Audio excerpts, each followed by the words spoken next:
የተደፈረች ሴት፣ በጦርነት የደቀቀ ማህበረሰብ፣ በረሃብ በጠኔ የደቀቀ ማህበረሰብ እግዚአብሔር አምላክን ወደ መጠራጠር ነው የሚመጣው። አውሮፓውያን መቼ እግዚአብሔርን ካዱት? በላይ በሁለተኛ ዓለም ጦርነት ነው እግዚአብሔርን የካዱት አብዛኞቹም በሁለተኛ ዓለም ጦርነት። ምክንያቱም እግዚአብሔር እንደዚህ አይነት ማዕት ሲወርድብን እንደዚህ አይነት ነገር ሲሆንብን የት አለ እግዚአብሔር ብለው ጥያቄ ቤተክርስቲያን መልስ አልነበራትም የተዘጋጀ። እነ ካቶሊክ ምናምን ትልልቅ ቤተክርስቲያን ናቸው መቀጠል ቻሉ። አብዛኛውን የፕሮቴስታንት ማህበረሰብ ግን ኤቲስት ወደ መሆን መጣ። አለቀ ብራሳ። አንዲት እህት የሰጠችኝ ዶክመንታሪ ነበር። አሜሪካ ውስጥ ከ15000 እስከ 30000 የሚደርሱ ቸርቾች እየተዘጉ ነው በዚህ ሰዓት፣ ምክንያቱም ወጣት የለም።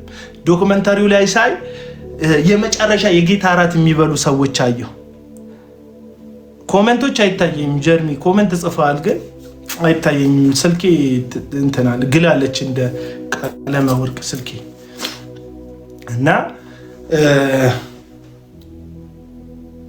ከ15000 እስከ 30000 ቸርቾች ተዘግተዋል፣ ይዘጋሉ በየአመቱ። ስማ ወገኔ አየህ ፓላስ አቁመህ የሚረከብ ጀነሬሽን ከሌለ አሁን የኢትዮጵያ ፕሮቴስታንት ቤተክርስቲያን በጣም ሀብታም ናት። የኢትዮጵያ ኦርቶዶክስ ቤተክርስቲያን ሀብታም ናት። ምክንያቱም ኢትዮጵያ ውስጥ 85% በላይ ወጣት ነው ያለው። ታዳጊ ወጣት ህፃናት ናቸው ያሉት። አየህ እነዚህ ልጆች ማተኮራል። ገንዘብ ፈንድ የምታደርገው ቸርች ምን ላይ ነው? የኢትዮጵያ ፕሮቴስታንት ቤተክርስቲያን ፈንድ እያደረገች ያለችው ምን ላይ ነው? ህንፃ ላይ፣ ህፃናት ላይ ፈንድ ታደርጋላችሁ? አታደርጉ። ህፃናት ላይ ገንዘብ ይወጣል አይወጣም? ህፃናት ላይ ገንዘብ እናወጣለን። ትልቅዬ ሰንበት ትምህርት ቤት አለን ወይ? ኢንተርናሽናል ፕሮፌሽናል የሆኑ በትክክል የተማሩ የሰንበት ትምህርት አስተማሪዎች አሉን ወይ? ሰንዴይ ስኩል የሚያስተምሩ ህፃናት እንዳይበጠብጡን አይደለ ወይ? የሆነ አዳራሽ ውስጥ የምንከታቸው። አየህ ቤተክርስቲያን እንድትቀጥል ጌታ እስኪመጣ ድረስ የምትቀጥል ቤተክርስቲያን የሚቀጥለው ጀነሬሽን ላይ ነው ኢንቨስት የምታደርገው። የኦርቶዶክስ ቤተክርስቲያን የሰንበት ማቋቋሚያ ማደራጃ ማህበር የሚል አላት። ሰንበት ትምህርት ቤት ላይ የሆነ ጊዜ ላይ ተፈዞ ነበር። አሁን ግን በጣም ብዙ ኢንቨስት ታደርጋለች ቤተክርስቲያኗ። ኢዲ ኦርቶዶክስ ቤተክርስቲያን የሰንበት ትምህርት ቤት መምሪያ ማደራጃ የሚል መጽሐፎች አሏት። አንድ መጽሐፍ ገዝቼ ነበር። የዮሐንስ ወንጌል በቅዱስ ዮሐንስ አፈወርቅ የተተረጎመ የዮሐንስ ወንጌል መጽሐፍን በቅዱስ ዮሐንስ አፈወርቅ የተተረጎመ። አሳታሚው ማን ይላል መሰላችሁ? የኢትዮጵያ ኦርቶዶክስ ቤተክርስቲያን ተዋህዶ በሰንበት ትምህርት ቤት ማደራጃ መምሪያ ማህበረ ቅዱሳን ይላል። የሰንበት ትምህርት ቤት ማደራጃ። ሰንበት ትምህርት ቤት ማለት ህፃናቱ ያሉበት እስከ ወጣትነት ድረስ የሚቆዩበት ማለት ነው። አየህ የፕሮቴስታንት ቤተክርስቲያን እንደ ቤተክርስቲያን ካውንስል የሚባል ስም ያለው ተቋም አለን። አንድ ነን ያልንበት አንድ ያልሆንበት ማለት ነው። በዛ በኩል አለ ወይ? የለም። ህፃናት ላይ ኢንቨስት አይደረግም። ኮንፈረንስ ምንድን ነው የሚያደርገው? ኮንፈረንስ ታዋቂ ሰባኪ ደና ፖስታ እንዲያገኝ ትርፍ ምንድን ነው? ቆይ የምትለኝ ሴትዮ አለች። ትርፌ ማይው አንቺ እየሰማሽኛል? ካልሰማሽ ውጭ። ትርፌ እሱ ነው። ትርፌ ሀሳቤን መሸጥ፣ የሚጠቅም ያልኩትን ሀሳብ ሚዲያ ላይ መሸጥ። ራሳቸውን የሚሸጡ ሰዎች አሉ ሚዲያ ላይ፣ ህሊናቸውን የሚሸጡ ሰዎች አሉ ሚዲያ ላይ። እኔ ደግሞ ሀሳቤን ይሸጣሉ ሚዲያ ላይ። የሚሰማኝ ይሰማኛል፣ ማይሰማኝ አይሰማኝም። እና አሜሪካ ውስጥ ያሉ ቤተክርስቲያኖች አብዛኞቹን እየተዘጉ ነው። ፕሮቴስታንት ቤተክርስቲያኖች ተርከምከም እያሉ እየተዘጉ። አንዳንዱ ክፍያ መክፈል ስላልቻሉ ትናንት ትልቅ አድርገ የገነቡትን ካቴድራል ማስተዳደር አይችሉም። ምክንያቱም ወጣቱ የለም። ወጣቱ ናይት ክለብ ነው። ወጣቱ ጭፈራ ላይ ነው። ወጣቱ ኤቲስት ሆኗል። እውነቴን ልንገራችሁ፣ ኤቲስት ማህበረሰብ እያበዛን እንሄዳለን። በተለይ ጦርነቶች ሲከሰቱ አይታችኋል። አሁን ወደ ሰሜን አካባቢ ላይ ጦርነቶች አሉ። ኢትዮጵያ ውስጥ ጦርነት ሲመጣ ሰው ብሌም ማድረግ የሚጀምረው እግዚአብሔር አምላኩን ይሆናል። ከእግዚአብሔር ጋር እየተቀያየመ ይመጣል። ህዝቡን ካልተከልከው፣ በመከራ ስለማለፍ ካልሰበከው፣ ከዚህ ሰዓት ጀምሮ መስቀል ያልተሰበከ ኢየሱስን ያልሰበከው መስቀል ያልተሸከመ ክርስቲያን ጦርነት ሲከሰት ብሌም የሚያደርገው እግዚአብሔርን ነው። አረ እግዚአብሔር የለም ነው የሚል አባት እናቱን ያጣ የተደፈረች በ5 በ6 ወታደር የተደፈረች ሴት ሄደክ ምን አይነት ወንጌል ተነግራታል? ሚራክል ኤቲኤም የሚያተርፋት ይመስላል። አትተርፍም። ሚራክል ኤቲኤም ብለህ በአናት ተዘግዘቅ ነው የምትል የተደፈረች ሴት፣ በጦርነት የደቀቀ ማህበረሰብ፣ በረሃብ በጠኔ የደቀቀ ማህበረሰብ እግዚአብሔር አምላክን ወደ መጠራጠር ነው የሚመጣው። አውሮፓውያን መቼ እግዚአብሔርን ካዱት? በላይ በሁለተኛ የዓለም ጦርነት ነው እግዚአብሔርን የካዱት አብዛኞቹም በሁለተኛ የዓለም ጦርነት። ምክንያቱም እግዚአብሔር እንደዚህ አይነት መዓት ሲወርድብን እንደዚህ አይነት ነገር ሲሆንብን የት አለ እግዚአብሔር ብለው ጥያቄ ቤተክርስቲያን መልስ አልነበራትም የተዘጋጀ። እነ ካቶሊክ ምናምን ትልልቅ ቤተክርስቲያን ናቸው መቀጠል ቻሉ። አብዛኛውን የፕሮቴስታንት ማህበረሰብ ግን ኤቲስት ወደ መሆን መጣ። አለቀ ብራሳ።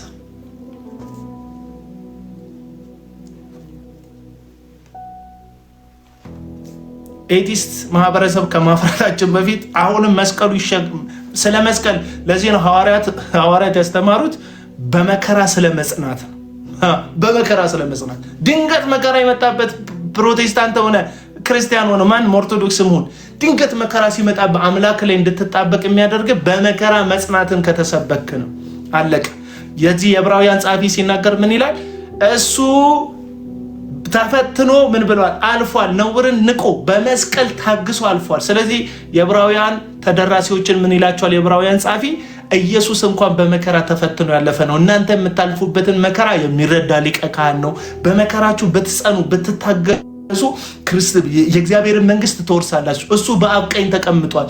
እሱን ተመልክታችሁ ስትሮጡ እናንተም ትደርሳላችሁ ይላቸዋል። ለምን? በመከራ አሁን ህግን ትሰብከናል ይላል ጴንጤው። ስለ መከራ ብትነግረው ብራዘር መከራ ይመጣል። አሁን ሲጀመር ኢኮኖሚካሊ እየተፈተነ ያለ ወጣቱ እየተፈተነ፣ በስራ ማጣት እየተፈተነ ነው። ግራ መጋባት ውስጥ ነው የሚኖረው። የሀገሪቱ ፖለቲካ አለ፣ ብዙ ጥንቁጡ ይበዛል። ጦርነት አለ። ሰሞኑን አይታችኋል። የትግራይ እናቶች ድንጋይ እየወረወሩ ነው። ወታደር ሊያደርጋቸው የሚወስዳቸው አካል አለ። ጦርነትን እየተጎሰመ ነው ያለው። አየህ፣ ጦርነት ፍድ እርስ በርስ ሰው ሲጋጭ ወንጌል እንዴት አድርጋ ነው የምትሰብከው ለዚህ ማህበረሰብ? ድንገተኛ ተአምረኛ ገንዘብ ይገባል። 3% ነው ይቀረኝ። ድንገት ብጠፋ የጠፋሁት ያው ከዚህ የተነሳ ነው። 3% ነው ይቀረኝ። ድንገት መከራ ቢመጣ ይህንን ወንጌል ምን ብለህ ነው የምትሰብከው? ይሄ 100,000 ብር ድንገተኛ ይገባልሃል ልትለው? 500,000 ድንገት በዚህ የምታልፈው ነገር ብለህ ልትጥለው?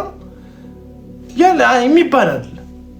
የለም እንደዚህ የሚባል ወንጌል የለም። ጤነኛውን ወንጌል የክርስቶስን ወንጌል ከሰበከው ሰው በመከራ ይጸናል። በውጣ ውረድ ጌታውን አምላኩን ያመልካል። ቻርጀር እዛ ነው ያለው።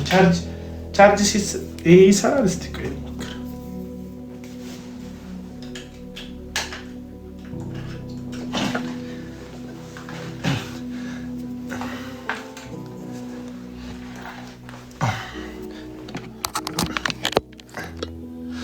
የፌዴራል ፖሊስ መስቲ እንትኔን ስልኬን እስኪመልስልኝ ድረስ ታገሱኝ። እኔም እታገሳለሁ፣ እናንተም ታገሱ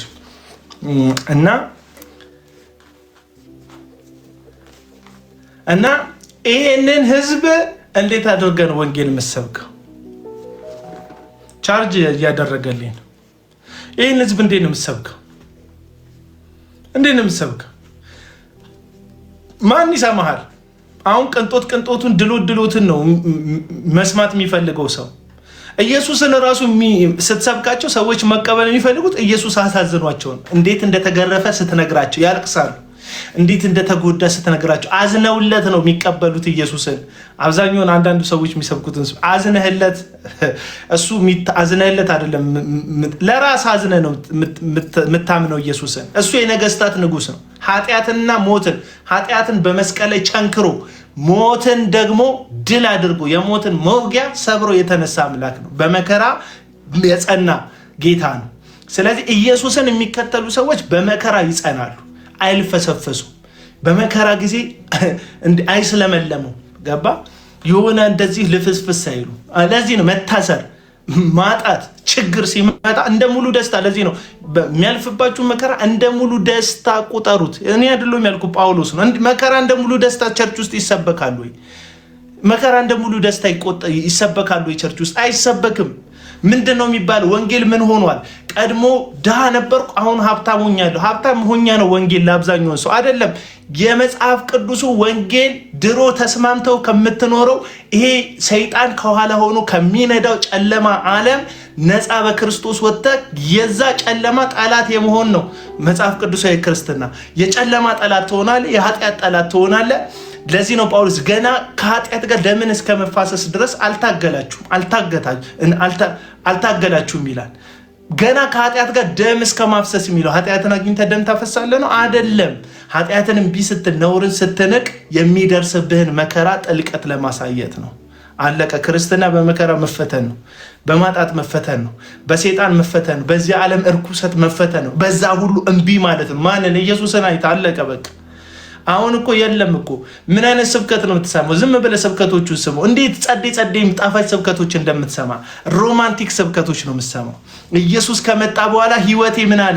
ተቀየረ። ጥሩ ነው። ኢየሱስ ከመጣ በኋላ ህይወት ይቀየራል። ወደ ምን የተቀየርከው ግን? ከድሃነት ወደ ሀብታምነት? ከምንድን ነው የተቀየርከው? ከሲታነት ወደ ወፍራምነት? ከምንድን ነው የተቀየርከው? ሲጋራ ከማጨስ ወደ አለማጨስ? ከምንድን የተቀየርከው? በባዶ ሆድ ከመዋል ወደ መብላት፣ ሮብና አርብ ከማለት ወደ ሮብና አርብ ወደ ሌላው ህይወት ነው የተቀየርከው። እሱ መቀየር አይደለም ብራዘር፣ እሱ መቀየር አይደለም። ማንም ሊያደርገው ይችላል። ኢየሱስ ሳይኖራቸው ሱስ የተዉ ሰዎች አሉ። ኢየሱስ ሳይኖራቸው ምንም የሚበሉት የሌላቸው ግን መብላት የጀመሩ ሰዎች አሉ። ኤቲስት ሆኑ። የዚህ ዓለም አምላክ ገንዘብን አምልከው ሰዎች ትልቅ ቦታ ደርሰዋል። ከገንዘብ ማግኘት ከድህነት ተነስተው ሀብታም የሆኑ ክርስቲያን ያልሆኑ ብዙ ሰዎች አሉ። ክርስትና ከማግኘት ከማጣት ጋር ከዚህ ከምድራዊ ቁስና ቁሳቁስ ጋር የተያያዘ የተሰናሰነ እምነት አይደለም። ለዚህ ነው ኢየሱስ ሐዋርያቱ ቀጥታ ለዚህ ዓለም መንግስት የዛን ዘመን የነበሩትን ቀኝ ገዢዎችን በስጋ አንስቶ በስጋ የሚቀበጥ ንጉስ መስሏቸው ነበር። ኢየሱስ መንፈሳዊ ነው ክርስትና። እሱን ነገር እንድናስብ ያስፈልጋል ወዳጆች። ስለ ኢየሱስ ምን ታስባላችሁ? ስለ ጌታ ምን ታስባላችሁ? ስለሚመጣው ዓለም ምን ታስባላችሁ? ምን ታስባላችሁ?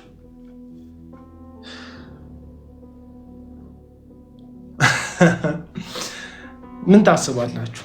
ዓለም እንዴት ነው የምትመለከቷት? ዓለምን በመጽሐፍ ቅዱስ በኩል በኢየሱስ ትምህርት በኩል የምትመለከቷት ከሆነ ክርስቲያን ናችሁ። ዓለምን በዚህ ዓለም ፍልስፍና በኩል የምታዩት ክርስቲያኖ ሮላንዶ ይለኛል አንዱ። ክርስቲያኖ ወይ ሮላንዶ አላልኩ፣ ሜሲ ሮላንዶ መሀል አሁን ይህን ታስገባብኛለህ ወዳጄ። እና በክርስቶስ ኢየሱስ የተደረገልን አይተ ጸንተ መኖርና ዝም ብሎ መኖር አንድ አይደለም። ቸርች ለምንድን ነው የምትሄደው? የተባረከውን ተስፋ የሚመጣውን ኢየሱስን ለመስማት በወንድሞች መካከል ያለውን የቅዱሳን ርስት እንዴት ታላቅ እንደሆነ ለማድመጥ እግዚአብሔርን ወደ መምሰል የሚያደርስ መንፈሳዊ ትምህርትን ለመጨመር ነው ቸርች የምትሄደው። ብራዘር አካውንትን ይዘህ የምትሮጥ ከሆነ ምንም አይደለም። አንተ የህይወት ራስ የሆነውን ክርስቶስን ለመስማት ከወንድሞች ጋር ያለውን በክብሩ ባለጸጋ የሆነውን የርስቱን ባለጸግነት ለመስማት ሳይሆን የምትሄደው ለገንዘብ ብለን የምትሄደው አለቅ። አንተ እርግጠኛ ነኝ ከነብዩ የተሻለ ገንዘብ የሚሰጥ ጠንቋይ ከነብዩ አጠገብ ቤት ተከራይቶ ቢኖር ነብዩ ይቅርታ አድርግልኝ ብለህ ጠንቋይ ጋር ትገባለህ። ለምን የመጣኸው ከቤትህም ስትነሳ የመጣው ሲጀመር እንደ ገንዘብ እንደሚያወጣ ሰው ከቤት ስትነሳ ቡክ ከተክ፣ ከዛ ከቡኩ አጠገብ ደግሞ ፓስፖርት አድርገህ ፓስፖርት ይዘህ መሄድ ያለብህ የት ነው? ወይ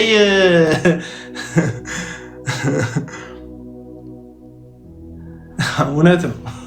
ለምንድን ነው የሚታረጋችሁት? ትክክል እኮ ነው ያለው ጂጂ ሰርተ ብላ ያለው ልጅ ልክ ነው ያለው።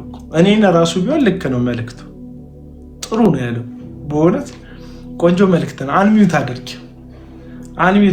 አድርጊ እህት አለ ይጻፍ እና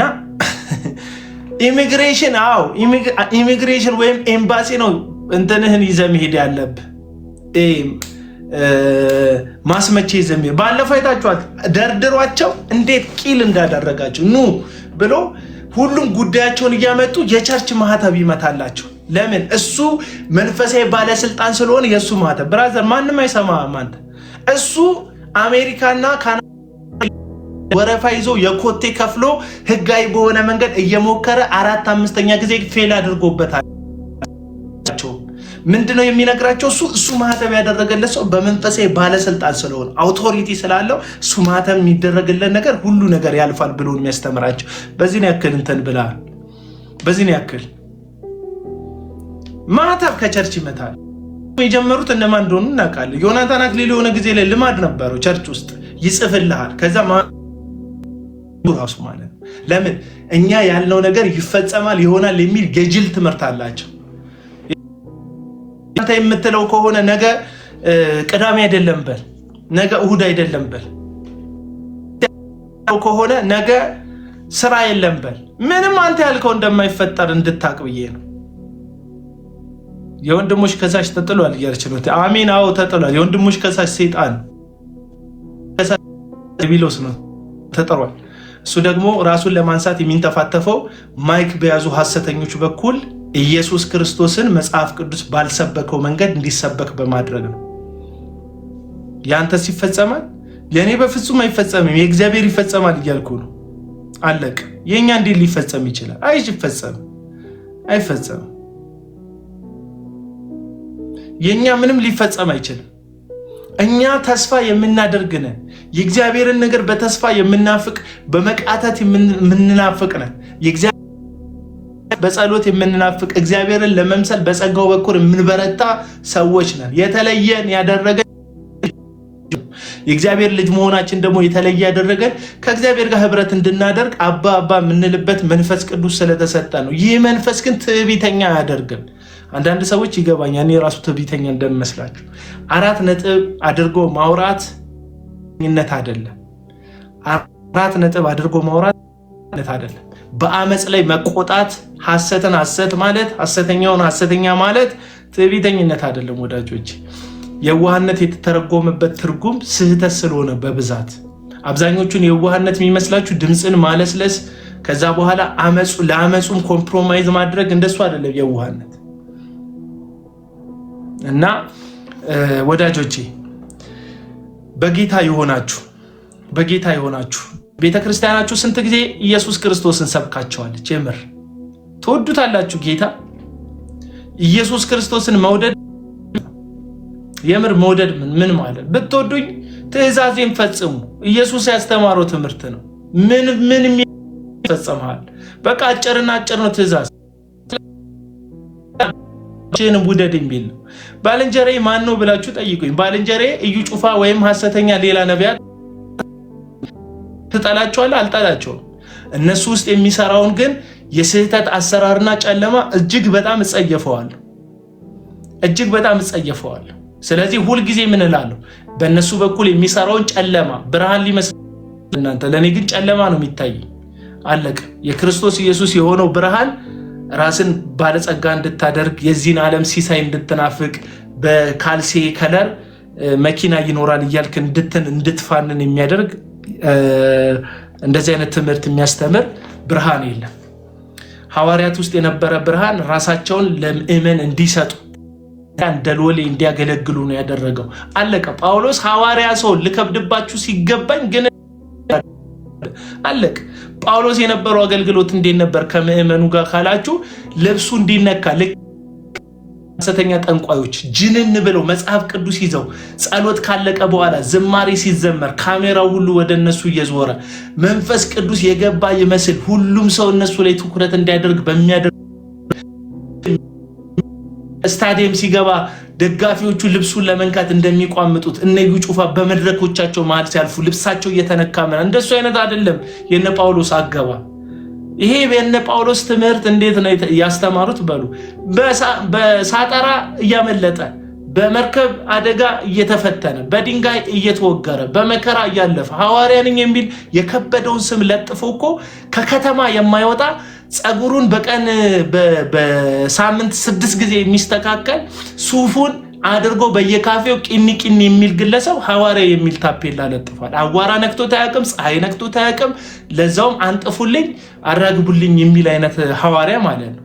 ባለፈው ማናት ቃልዮት ቤተክርስቲያን እንደዚህ የሚባል ነገር የለም ብላ በተናገረች ጊዜ የተናደዱትን ሰዎች ዘላለም ጌታቸው የሚባል ሰውዬ ዘላለም ጌታቸው ኢየሱስ ሰይጣኗል የሚል የዚህን ዓለም ገንዘብ ሲሰብክ የሚውል ቃላችን ይፈጥራል ብሎ የሚያምን የቃል እምነት አስተማሪ የሆነ ሰውዬ ሐዋርያ ነኝ ለማለት እንዴት እንደተጋጋጠ ተመልከቱት። በምን አወኪለኝ? የእግዚአብሔር ቃል ይላል። የእግዚአብሔር ቃል ይላል። ጳውሎስ ሐዋርያ ነው ሲል እኮ መስፈርት አስቀምጧል። ሐዋርያ ነኝ ሲል ምን ሆናችሁ ነው? ኤፌሶን መጽሐፍ ምዕራፍ 4ን ወስዳችሁ ለቤተ ክርስቲያን እነዚህን ሰጠ፣ አንዳንዶችን ሐዋርያት፣ አንዳንዶችን ነቢያት፣ አንዳንዶችን እንትን አደረገ ብለህ ለሐዋርያ መኖር የጳውሎስ የጻፈውን መልእክት ጠቅሰ ስታበቃ ጳውሎስ ሐዋርያ ነኝ ብሎ የተከራከረበትን መከራከሪያ መስፈርት ይሄ ሐዋርያነት እንደሱ አይደለም ብለህ ልታብራራልኝ አትችልም። አለበለዚያ ኤፌሶን መጽሐፍ ምዕራፍ 4ንም ተው። ምክንያቱም በጳውሎስ በኩል መንፈስ ቅዱስ የጻፈው ስለሆነ ማለት ነው። ኤፌሶንን ለሐዋርያ መኖር ለነብይ መኖር እየጠቀስክ ሌላውን የጻፈውን ለምን አትቀበልም? ጳውሎስ ሌላውን ከኪሱ ሌላውን ከነፍሱ ነው የጻፈው ለምን ትላለህ? አለቀ። ጳውሎስ ኢየሱስ ተገልጦልኛል አለ። ከሁሉ በኋላ ጭንጋፍ ለመሆነው ለእኔ ታይቶኛል አለ። የትንሣኤው ምስክር ነኝ አለ ጳውሎስ። የትንሣኤው ምስክር ነኝ። ማንም አላማከረም። ሐዋርያ ሲያደርግ ራሱ ነው ሐዋርያ ያደረገኝ። ከስጋና ከደም ጋር ምን ያልተማከርኩም አለ ጳውሎስ። ኢየሱስ ክርስቶስ እንደተገለጠለት የኢየሱስ ክርስቶስን ቀጥተኛ ትእዛዝ ሰምቶ መልእክት ከክርስቶስ ኢየሱስ እንደጻፈልን ጳውሎስ በግልጽ ተናግሯል። አንተ ኢየሱስ ይታይክ ኃይለ ኢየሱስ ይታይክ ማናቅ በየማኪያቶ ቤቱ የምትዞር ግለሰብ ሐዋርያ ነኝ የሚል ስም ለጥፋ። ከብዶሃል። ስሙ ያስታውቃል። ስሙን ቁጭ አድርገህ ቀጥል። ሱፉ ይሻላል። ሱፉ ብቻ ይበቃል። ስሙን አስቀምጠህ ቀጥል ሂድ። ከዛ አፖስትል ከሊብና አታፍርም።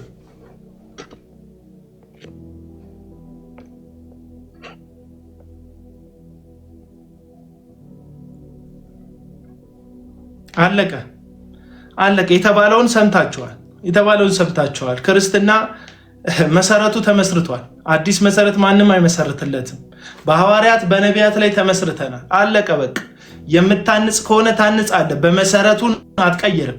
በስንደዶም አንጽ፣ በሳጠራም አንጽ፣ በከበረ ድንጋይም አንጽ፣ በከበሩ ነገሮችም አንጽ። ጌታ በመጣ ጊዜ ሁሉም በእሳት በፈተነ ጊዜ ስራክ ይታያል። አለቀ። ሌላ ታሪክ የለም። አሁን አዲስ የምትደነግገው ስርዓት የለም። የምትደነግገው ትምህርት የለም። ትምህርት ተሰጥቷል፣ አልቋል። ክርስትና ተደንግጎ አልቋል። አለቀ። አሁን የተባለውን እያልክ ሐዋርያት ያስተማሩትን እያስተማርክ ትቀጥላል። አዲስ ትምህርት ካመጣ ኑፋቄ ነው። አዲስ መገለጥ ካመጣ ኑፋቄ ነው። አለቀ። መልእክት ታመጣለህ። በሐዋርያቱ መልእክት በኩል ይፈተሻል መልእክት። አንተን እንደ ሐዋርያት ቀጥተኛ ስልጣን እንደተሰጠው ሰው አንቀበልህ። የቤተ ክርስቲያንም ሐዋርያ አለ ትለኛለህ። የቤተ ክርስቲያን ሐዋርያ አለ ብሎ መጽሐፍ ቅዱስ የት ነው ያስተማረ? ጳውሎስ መጽሐፍ ምዕራፍ 11ን ሲያስተምር ራሱን ከቶ ሐዋርያቱንም ከቶ ራሱ በነበረበት ዘመን የጻፈውን መልእክት ለአንተ ሰጥቶክ ሲያበቃ ገግመህ በዚህ ዘመን ስላለ ሐዋርያ ነው የሚያወራው ልትል ትችላለህ። መብት ነው ማለት መሰረቱ ተመስርቷል። ሌላ መሰረት ልመሰረት አትችልም። አለቀ በቃ።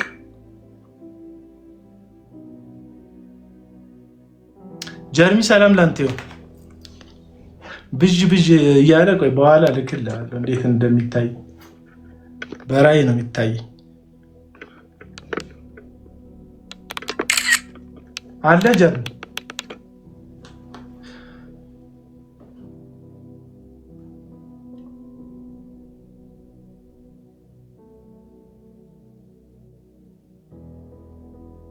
ጀርሚ የለም። አልሰማም። አሁን መጣ። እንዴት ነህ ብራዘር? አለ ሁሉ ሰላም። እንደዚህ አይነት እንትን እያነሳህ ስልኬ ባትሪ ዘጋ ምናምን ትለናለህ እንዴ? ማለት 4% ላይ ነው ያለው።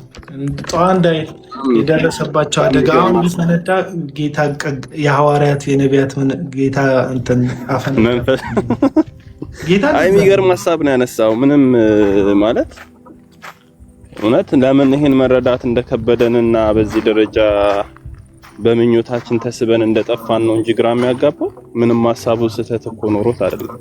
ምንም ስህተት የለውም ሀሳቡ። ግን በቃ የሰው በምኞቱ ሰክሮ ሲጓዝ እግዚአብሔርን ቃል እውነትና የክርስቶስን ትምህርት መከተል ያቆማል። ለዛ ነው ከቤተ ክርስቲያን ምኞቱን ሊሰማ ቤተ ክርስቲያን የተሰበሰበ ትውልድ ሲወጣ ከምኞቱ የዘለለ ነገር ማሰብ አይችልም። ስለ መኪናና ስለ ቁሳቁስ ነው ሊያስብ የሚችለው ከቤተ ክርስቲያን ወጥቶ ማለት ነው። ገባ? ምክንያቱም ቤተ ክርስቲያን የሚሄደው ያንን ምድራዊ ቁሳቁስና ምድራዊ ፍላጎቱን ለማሟላት ስለሆነ ማለት ነው። ወይ ገንዘብ ወይ ወንድ ወይ ሴት ምናምን ብሎ ስለሄደ እዛ ጉባኤ ላይ ሲወጣም ከዛ የዘለለ ነገር አስቦ አይመጣም። ከዛ ከመሪዎቹም የሚያየው ደግሞ እሱን ነው። መሪዎቹ በሱፍ ሲፎካከሩ፣ መሪዎቹ በመኪና ሲፎካከሩ፣ መሪዎቹ በሚይዙት የመኪና ብራንድ ሲፎካከሩ ስለሆነ የሚያየውም ከዛም ደግሞ አትርፎም የሚወጣው እሱን ነውና ይሄ በጣም ትልቅ ኪሳራ ነው። ቤተክርስቲያን ስለመስራት፣ ቤተክርስቲያን ስለመገንባት፣ ስለማነጽ ያነሳው ሐሳብ አለና ቤተክርስቲያን ቅዱሳን የሚሰበሰቡበት ስፍራ አይኑራት የሚል ሰው የለም። ግን ኮምፒቲሽኑ ግን ወንጌልን በጣለ ወይም ደግሞ ቤተክርስቲያን ዋና ተልኳ ወንጌልን መስበክ ግሬት ኮሚሽን የሚባለውን ጉዳይ ትታ ህንጻ ገንቢ ብቻ ሆና መቅረት የለባትም። ደግሞ እኮ በጣም የሚያሳዝኑኝ እንዴትም አይነት ኮምፒቲሽን ውስጥ ገብተው ያቸው ማለት አሁን እንግዲህ 1 ቢሊዮን ደርሰናል አይደል? ኢትዮጵያ ውስጥ የቤተክርስቲያን ፕሮጀክት እስከ 700 ሚሊዮን ምናምን የተባለ ፕሮጀክት 1 ቢሊዮን አሁን 1 ቢሊዮን ምናምን ከ1 ቢሊዮን በላይ ነው። ኦፍ ኮርስ ኮምፒቲሽኑ ደርሶ 1 ቢሊዮን ደርሷል። 1 ቢሊዮንም አደረሱት፣ 1 ቢሊዮንም አደረሱት፣ 2 ቢሊዮንም አደረሱት። ከዛም በላይ ሄዱ።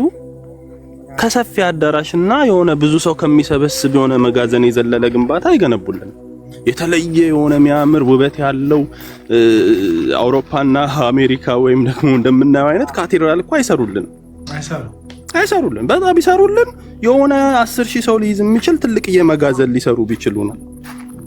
በቃ ሌላ ምንም የተለየ እንኳን እንደው እስኪ 200 ዓመት ተሻግሮ ትውልድ የሚያወሳውም አይነት እኮ በጣም አርኪቴክቸራል ቢዩቲ ያለው የሆነ ነገርም እኮ ሊሰሩልን እኮ አይደል። ጀስት መጋዘን ነው የሚሰሩልን፣ ትልቅዬ ሰፊ የተንቦረቀቀ መጋዘን።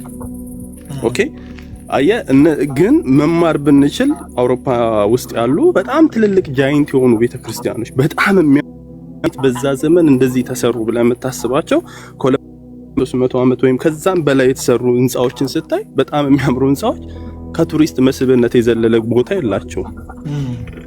ገባ? ስለዚህ የሆነ በአዳራሽ ወይም ደግሞ በምትሰራው 1 ቢሊዮን ደረስኩ 1 ቢሊዮን አደረስኩ እያልክ መንግስት መሬት ሰጠኝ ምናምን ብለህ በምትገነባው የካቴድራልና የአዳራሽ ስፋት የወንጌልን ጥልቀትና ርቀት አትወስነው። ገባ? ትውልድ ላይ ሰው ላይ ስትሰራ ነው የሚሻገረው። እነዚህ ሰዎች ህንጻ ሰሩ፣ ካቴድራል ሰሩ፣ ትውልድ ላይ ስላልሰሩ ግን ካቴድራሉ ባዶ ሆነ። ገባ? ካቴድራሉ ባዶ ሆነ።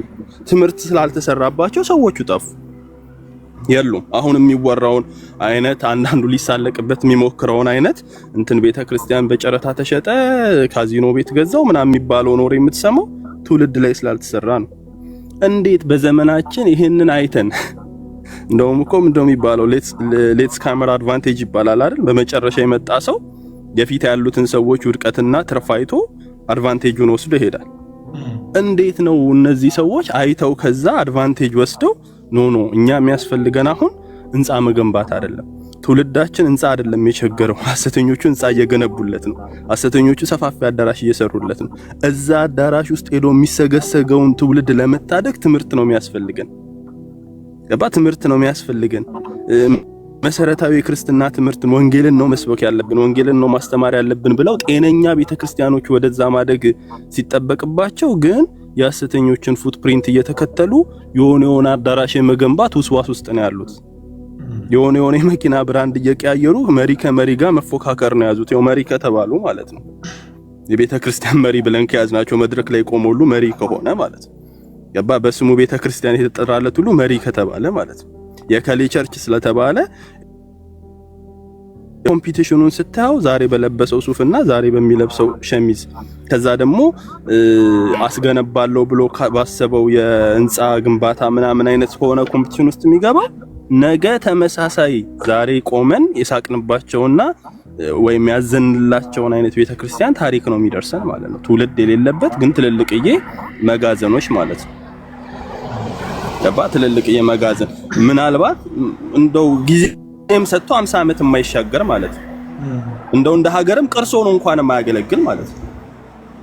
ገባ? ተመሳሳይ ነው። በቃ የሆነ ሰፊ ሰዎች የሚሰበስብ አዳራሽና ከዛ የሆነ ኮሌጅ ወይም የገቢ ምናምን የሚያገኙበት ገቢ የሚሰበሰብበት ዙሪያው የሚከራይ ነገሮች ምናምን ቢዝነስ ሜክ የሚደረግበት ምናምን ጉዳይ እዛ ስር ገብቶ የተቀመጠ ትውልድ ነው መጥቶ ሴትነቷን ክብሯን እሷነቷን ከሆነ ነገር ጋር አውርዳ አቅለላ ቪዲዮዋን ከፍታ የውርደት ቪዲዮዋን ቀርጻ የምትለቀው ገርዳሜ ምናምን ብላ ሌሎችን አሳነሳ እሷን ራሷን እንደ ቆንጆ ስላ ማለት ነው በጣም እንደሚታይ ውበት እንዳለው ሰው አድርጋ ኮሜንቶች ላይ ያየው ነበር። መልኬ ስትል የታለ የሚሉ ኮሜንቶች ያየው ነበር። መርግጥ የታለ የሚያስብል ነገር ላይ ሆና ግን ሌሎችን አሳንሳ ራሷ ከፍ ልትል የምትሞክረው ከቤተ ክርስቲያን የወጣች ሴት ነው። ለምንድነው ወደዚህ መዝቀጥ ውስጥ የገባ ነው? ለምንድነው ወደዚህ መሬታዊ ፉክክር ውስጥ የገባ ነው? ምንም መሪዎቹን በማየት መሪዎቹ በግል ህይወታቸው ከዛስ በቤተ ክርስቲያን እንኳን ግንባታ አገልግሎታቸውም እንደዚህ አይነት የወረደ የገንዘብ ኮምፒቲሽን ውስጥ ስለገቡ ማለት ነው። ፕሮጀክቶቹ የሚነደፉት የምር ከወንጌል አንፃር የምር ከምድራችን አንፃር ይጠቅማሉ አይጠቅሙም ተብለው ሳይሆን አካሌ 500 ደርሷል የኛ ከፍ ማለት አለበት 700 እና ደርሷል። አይ 700ማ ትሬንድ እየሆነች ነው 1 ቢሊዮን እንድርስ ጣራውን እንስበረው እስኪ ገባ? እንደዛ እየተባለ ነው ኮምፒቲሽኑ ያደገው እንጂ እንደው የሚገነቡት ነገሮች ራሱ እኮ የሆነ ራዕይ ኖሯቸው ታቅዱ ትውልድ ላይ ነገ ላይ ምናምን የሚሰራ ምናምን ነገሮች ሆነው ቢሆን ሜቢ ሴንስ ሊሰጥ ይችላል። ግን እንደዛም አይደለም።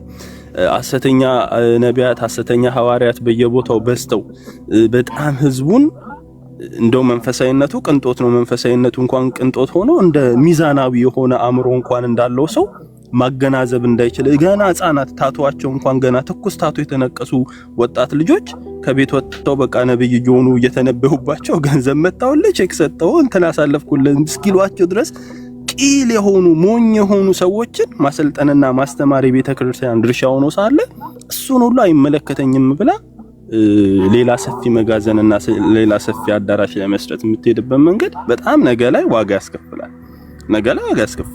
የቤተ ክርስቲያን ህንጻ መስራት የወንጌል አካል አይደለም። ባይዘው አይደለም ማለት ወንጌል ቤተ ክርስቲያን ህንጻ ባልተሰራበትም ምኩራብ ባልነበረበትም መቅደስ ባልተሰራበትም ሁኔታ ውስጥ ሰዎች ይሰበሰባሉ።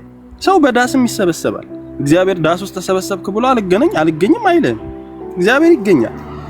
ይሄንን ስል መሰብሰቢያ ስፍራ ያስፈልገንም ምናምን አይደለም። እንሰብሰብ ቢሆነ ሁኔታ ውስጥ እንገናኝ ቢሆነ ሁኔታ ውስጥ ግን ዋና ትኩረቷ ግን የቤተ ክርስቲያን ህንጻ መገንባት አይደለም። ዋና ትኩረቷ የ20 ዓመትና የ30 ዓመት ፕላን እያደረገች የህንጻ መስራት ፕላን ማድረግ አይደለም ያለባት። ዋና ትኩረቷ ግሬት ኮሚሽን ነው። ወንጌልን ለፍጥረት መስበክ ነው። ወንጌልን ማድረስ ነው።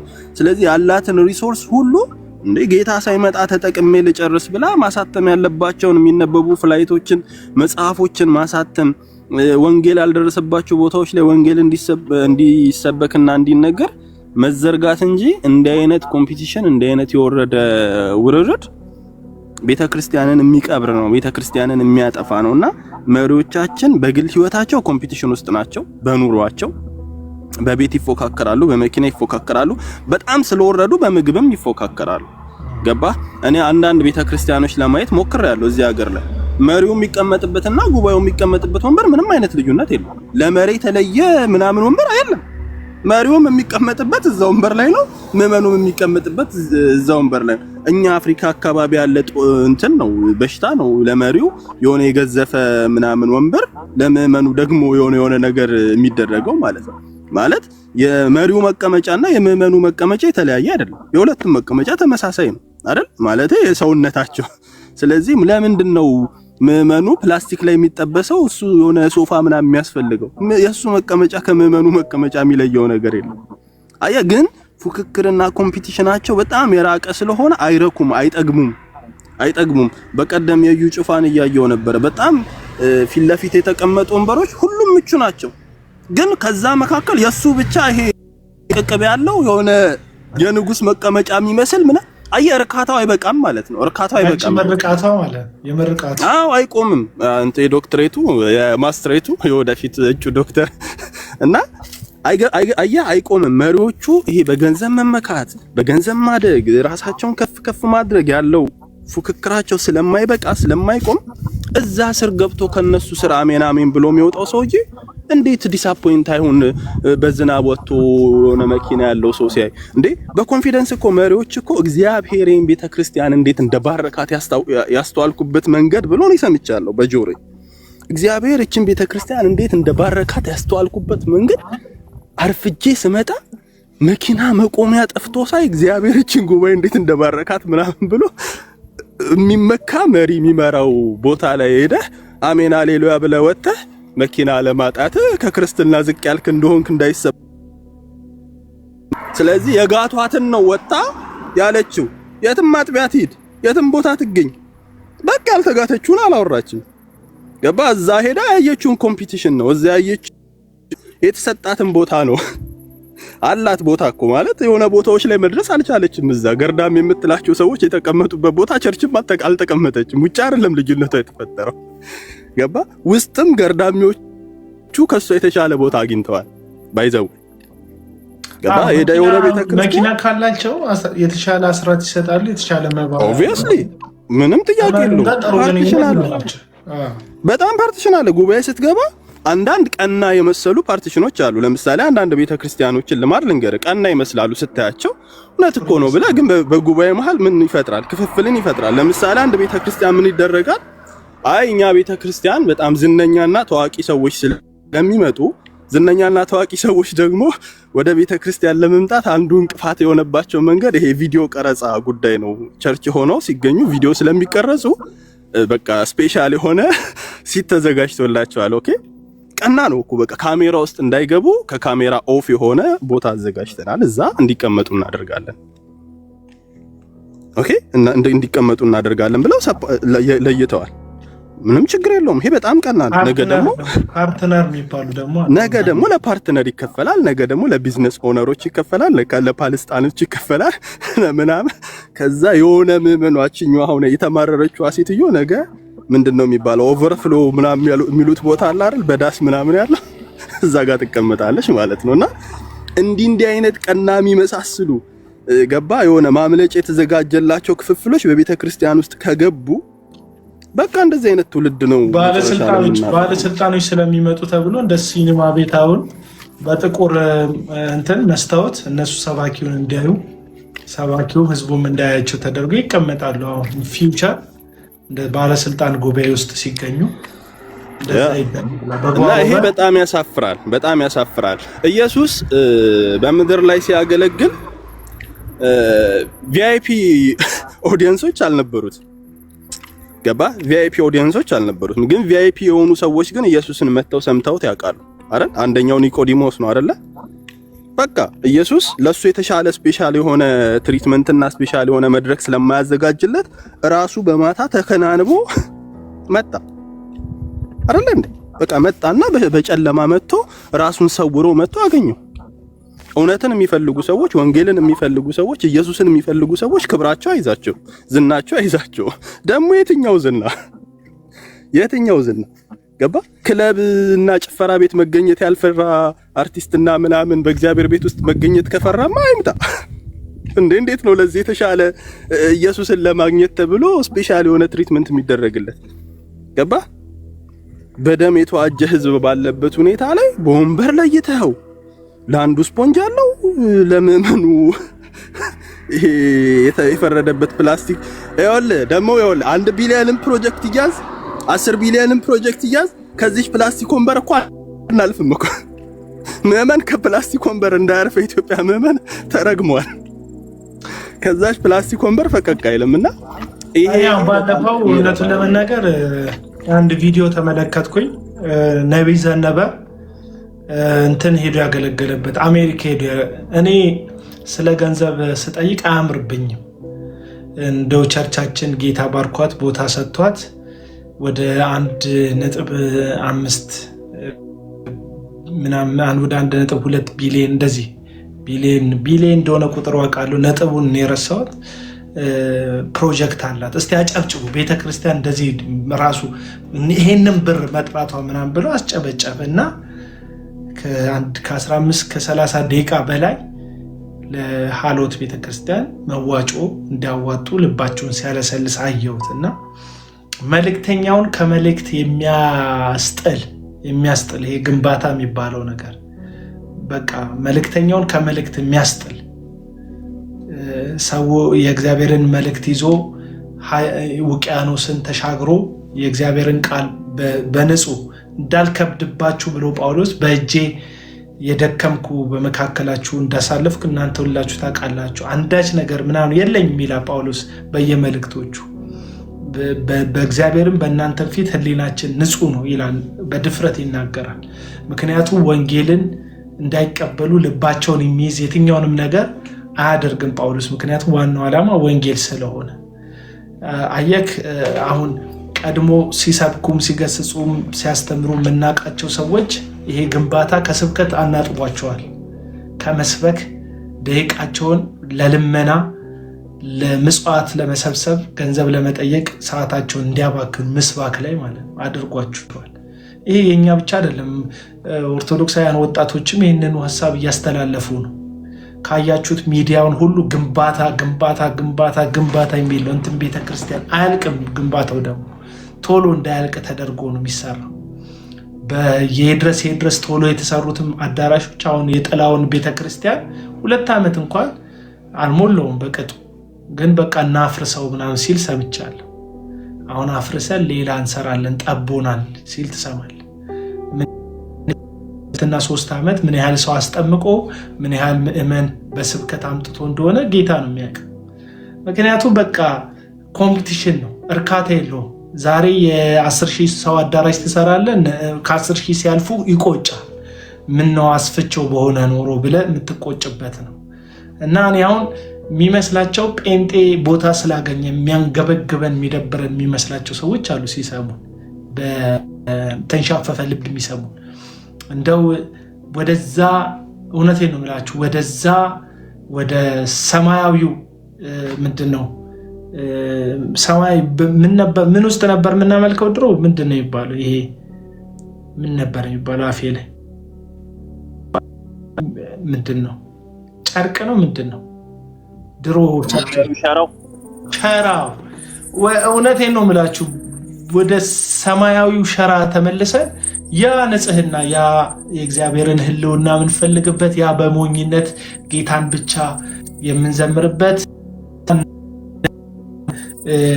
አምደ ሚካኤል የዘመሩት አይነት ዝማሬ በዘማሪዎቻችን አንደበት የሚንፎለፎልበት ጊዜ በመጣልን በእውነት ያ ዘማሪዎቹ በንጹህ ቅንነት በንጹህ ልብ የሚያመልኩበት አገልጋዮቹ በመሰጠት ጌታን የሚያከብሩበት ኤቲስት በሞላበት በደርግ ዘመን የእግዚአብሔር ሕልውና አፋቸው አማርኛ በማይችሉ ሰዎች ውስጥ ሕልውናው መጥቶ ወንጌል ገብቷቸው ከምዕራብ ወደ ኦሮሚያ አካባቢ ላይ ወንጌል የገባቸው ሰዎች ወደዚህ ወደ የዩኒቨርሲቲ ተማሪዎችን ሁሉ በወንጌል እስከ መለወጥ ድረስ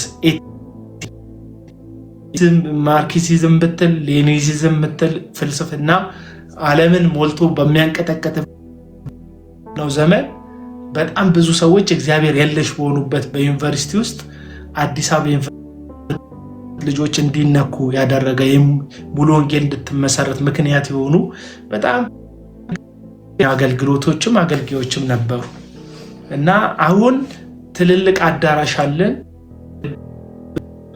ትልልቅዬ መጋዘኖች አሉን፣ ግን ትዕግስተኞች አይደለንም።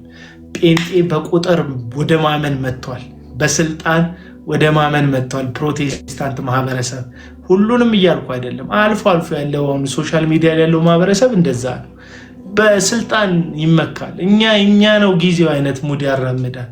የሌላውን ቤተ እምነት ማዋረድ ወንጌል እንደሆነ ይሰማዋል። ትዕግስተኝነት፣ መሰደብ፣ ለጌታ መዋረድ፣ ለጌታ ራስን መስጠት ምናምን ብሎ ታሪክ የለም እና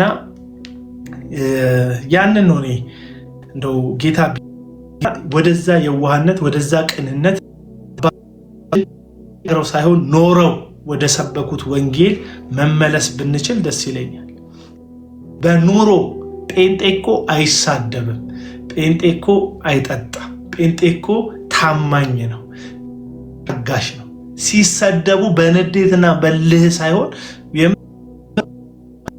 ብለው የሚሄዱ አባቶች ወጣት ህፃን ልጅ ሲያዋርዳቸው ክብሬ ምናምን የሚሉት ነገር የሌላቸው ስለ ጌታ መሰደብ እንደ ሙሉ ክብራቸው የሚቆጥሩ እነዛ እናቶች እና አባቶች የኖሩትን ህይወት ደግሞ በሰጠን ሰለጠንን የሚል ከሚሊኒየም አዳራሽ ከጭፈራ ላቡን አልቦ ባሌ የታለ ምናምን እያለ በትዕቢት ተወጠሩ አዳራሽ ውስጥ ባሌ የታለ ምናምን ምትል በቃ ስነ ምግባር የጎደለው ማህበረሰብ ከዛ ከሚሊኒየም አዳራሽ ሲወጣ አስፓልቱን ሁሉ ሞልቶ የኛ ነው ጊዜው አይነት ጭብጨባ ወንጌል አይደለም። ትዕቢተኝነት፣ እብሪተኝነት፣ እግዚአብሔርን ማምለክ አይደለም። ይሄ ሰዎችን ለማናደድ መሞከር፣ የሌላው ቤተ እምነት ላይ መሰናክል መሆን ይሄ ነው እና ጌታ በእውነት እኔ የምለው ይርዳን፣ በእውነት ይርዳን።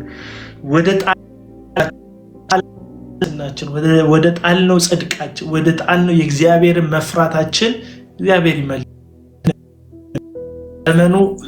ምናልባት ደግሞ እዚህ ጋር አሁን እንግዲህ ይሄኛም ጊዜ አይደል ከ300ም ከ500ም ከ1000ም ጀምሮ ትንንሽ የካሬ መሬት የተቀበሉ ነብይ አፖስትል ብለው ስማቸው ላይ የለጠፉ ሰዎች ሁሉ እዚህ ዝርዝር ይላሉና አሉ በየቦታው። አንዳንዶቹ ባለ ጊዜ ነንም ብለው ዝም ብለው የሰው ቦታ እያጠሩ ያዙ ምናምን አሉ። ግን እንደው ድንገት ልባቸው የሚቀና ሰዎች ካሉ፣ የሚሰሙ ሰዎች ካሉ፣ ነገሩ የሚደርሳቸው ሰዎች ግን ካሉ ምንድነው ማስተላለፍ ያለብን?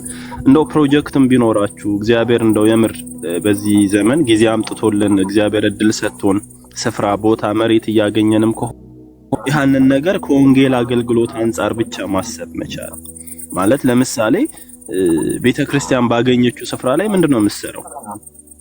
ትልልቅ ቦታ ነው እየተሰጣቸው ያለው። እሺ የማምለክ ሁሉ ክርስቲያንም ሆኑ ሙስሊምም ሆኑ ካቶሊክ ሆኑ ጆቫ ሆኑ በአካባቢው መሪ ብለው ወደ ቤተክርስቲያን የሚመጡበት የሚያጠኑበት ቤተክርስቲያን ክፍት ሆና ለሁሉም የምትሰጥ ሆና ገባ እንዴ? ብዙ እኮ ትሰማለህ እኮ ኮምፓሽን ላይ ያደጉ በተለያየ ሴክተር ውስጥ ያሉ ሰዎች በህይወት ውስጥ በረ ፍቅር አለ ስለ ቤተክርስቲያን የሆነ ምናምን ምን አይለና ልክ ኮምፓሽን ምናምን ያደገጋ ስመጣ የሚያስታውሰው አለ ወደ ስለ ቤተክርስቲያን ፍቅር ስለ ቤተክርስቲያን ደግነት አለ የሚያስታውስ። ያሁን ቤተክርስቲያን መሰብሰብ እንጂ መስጠት ማትወድ ቤተክርስቲያን ናት። የምትሰበስብበት የመሰብሰብ እውነታዋ በጣም የበዛ ነው ማለት አስራት ትልሃለች፣ መባት ትልሃለች፣ የፍቅር ስጦታ ትላለች፣ አመታዊ ኤግዚቢሽን እና ባዛር አመታዊ የፍቅር ምናምን የማይሰበሰብ የመሰብሰቢያ ምናምን አይነት የለም። የህንጻ ግንባታ፣ የፑልፒት ማሰሪያ፣ ድረክ ስክሪን መግጠም፣ ማዋጫ የማይጠየቅበት የገንዘብ መጠን የለም። የምትሰጥ ቤተክርስቲያን ግን የለችም። በአመታ የሆነ ፍሬያማ አመታዊ ምናምን ይሆንልሃል የምትባልበትን እንኳንቻ የምልክት ጸሎት ለማን አምጣ ነው የምትባል። ብርቱካን እንኳን ለምእመኗ ማትሰጥ ቤተክርስቲያን ጌታ ምስክሬ ማለት ማትሰጥ ቤተክርስቲያን ሆናለች። በጣም ባለ መስጠት ላይ የተመሰረተች ቤተክርስቲያን ነው። ለምን ስትል የግለሰብ ስለሚያስብ የሱ ስለሆነ ገባ መመንመኑ ስለሚያሳስበው ከሱ ኪስ የወጣ ስለሆነ የሚያስበው። ምክንያቱም ከዚህም ከዛም ተሰብስቦ ለሱ ነው መጨረሻ እንደሚገባ የሚያውቀው። መስጠት የምትፈራ ቤተክርስቲያን እየተፈጠረች ነው። ቤተክርስቲያን ደግሞ እንድትሰጥ ነው ወደ ምድር የመጣችው። ወንጌል ትሰጣለች፣ ፍቅር ትሰጣለች፣ አይደል? ትምህርት ትሰጣለች። ባላት ሁሉ የምትሰጥ የምታቀርብ መሆን አለባት እና እንደዚህ በሚሰጣቸው ቦታዎች ላይ የሆነ አይነት ውስጥ ላይብረሪ ነገር ቢያዘጋጁ ቤተክርስቲያኗ ያለችበት አካባቢ ላይ ያሉ ወጣቶች መጥተው መጽሐፍ እንዲያነቡ ትምህርት የሆነ መጽሐፎች ቢገቡላቸው ወደ ቤተክርስቲያን መጋበዝ ይሆናል። አየ ሰዎች ወደ ቤተክርስቲያን እንዲመጡ በር ተከፍቷል ነው ወደ ጌታ እንዲመጣ በር የከፈተው ገባ። አስተምረውትም ማለት ቀብድ አድርገው ስጦታቸውን ይገባል፣ ፍቅር ይተላለፋል። ፍቅር እዛ ውስጥ ያለፉ ሙስሊሞችም ምኖችም ልባቸው ግን ዛሬም ይነዳል። አንድ ጊዜ የሆነች ልጅ ስለ ኮምፓሽን መጥፎ ነገር ተናግራ አይታል።